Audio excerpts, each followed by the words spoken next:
God's last messenger and the conveyor of divine knowledge, Muhammad, had companions who benefited from his knowledge.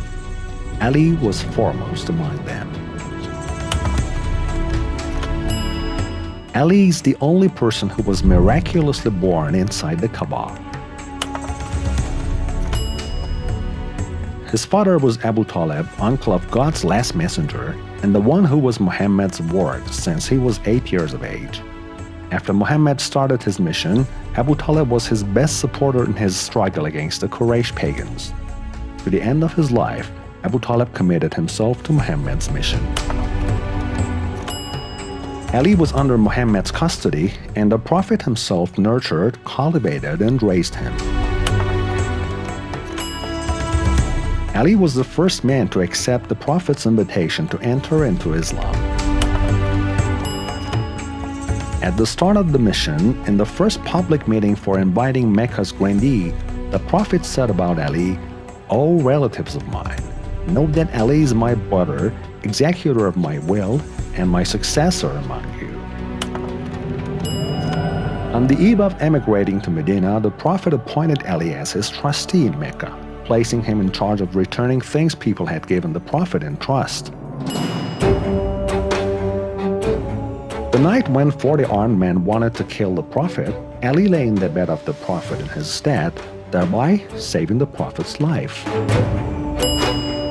During the Battle of Uhud, Ali manifested such a degree of selfless sacrifice, laying his own life repeatedly on the line in order to save the Prophet's life, that Gabriel said, "This is the peak of sacrifice he is showing." And the Prophet replied, "He's a part of me, and I'm a part of him." After 9 of the enemy's flag bearers were killed by Ali, a revelation from heaven proclaimed that there is no knight whose gallantry is a match to that of Ali's, and there is no sword to match Ali's Zulfiqar. During the Battle of the Trench, Ali defeated the pagan Arabs' greatest commander, hence saving Islam from certain ruin. Concerning this feat, the Prophet said Ali's strike on the day of the Battle of the Trench, or Khandaq, was more precious than the worth of the entirety of the worship and devotional acts of all creatures.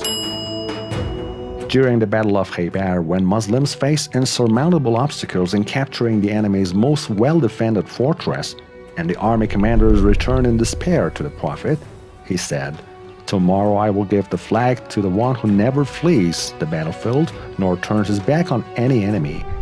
He is the one who is the beloved of God and his Prophet, and God will capture the fortress by the way of the agency of his hands." The next day, the Prophet gave Ali the flag, and in a miraculous feat, Ali conquered the castle of Khaybar. In all the 27 battles where the Prophet was personally the commander, Tabuk was the only battle where Ali was absent. And this was because the Prophet had appointed Ali as a substitute in Medina for the duration of the battle.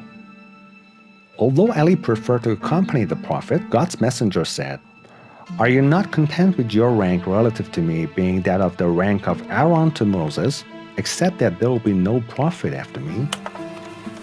After the migration, or hijrah, the Prophet made brothers of each immigrant help her pair. Eventually, Ali was left alone, without the Prophet having appointed him a brother. When Ali asked why, the Prophet said, "You are my brother in this world and in the hereafter. I swear to the one God who commissioned me to convey the message of the truth, that I delayed your pairing in order to pair you as my own brother, a fraternity which shall span the times of both this world and the hereafter." The Prophet permitted for the marriage of his daughter Lady Fatima to Ali. We know from the words of the Prophet which have reached us that this pairing by way of marriage was done at God's behest of command. The Prophet took Ali and his daughter Fatima as well as his grandsons Hassan and Hussein to the Mubahala, or cursing ritual of mutual imprecation, with the leaders of Christians of Najran. This event was an affirmation of the limitation of the membership of the household of the Prophet to these 5 individuals. The only house the Prophet permitted to have a door opening onto his mosque was Ali's. The Prophet, in response to objection by some of the companions to the favor thus bestowed on Ali, said, God has ordered me to close all doors opening to the mosque except that of Ali's house. Never did I order a door to be closed or to remain open on my own volition. Rather, I follow God's will in all matters. Ali was among the redactors and memorizers of the revelations. Moreover, he was the Prophet's special and trusted secretary and scribe.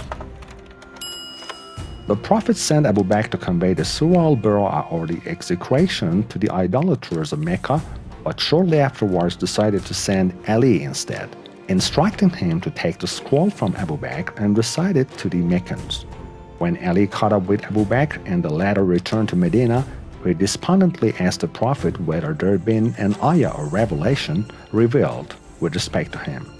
The Prophet said, "No, but I have been told to convey the message of this surah to the idolaters of Mecca, either myself personally or by one who is a part of me." Upon returning from his last pilgrimage, the Prophet stopped at Qadir home among a huge crowd of Muslims and announced Ali as his successor, saying, "Whomsoever I have hitherto been Lord and Master or Mullah, so too this here Ali shall henceforth similarly be his Lord and Master." All the companions then shook hands with Ali in allegiance and congratulated him in his appointment. Eventually, on the 19th of Ramadan, Ali was martyred by the blow of a poisoned sword while he was at prayer in the prayer niche of the Kufa Mosque. 2 nights later, on the eve of the 21st of Ramadan, he ascended to God's heaven. The Prophet of God said, "I am the city of knowledge and Ali is its gate. Anyone who desires to enter the city must enter through its gate."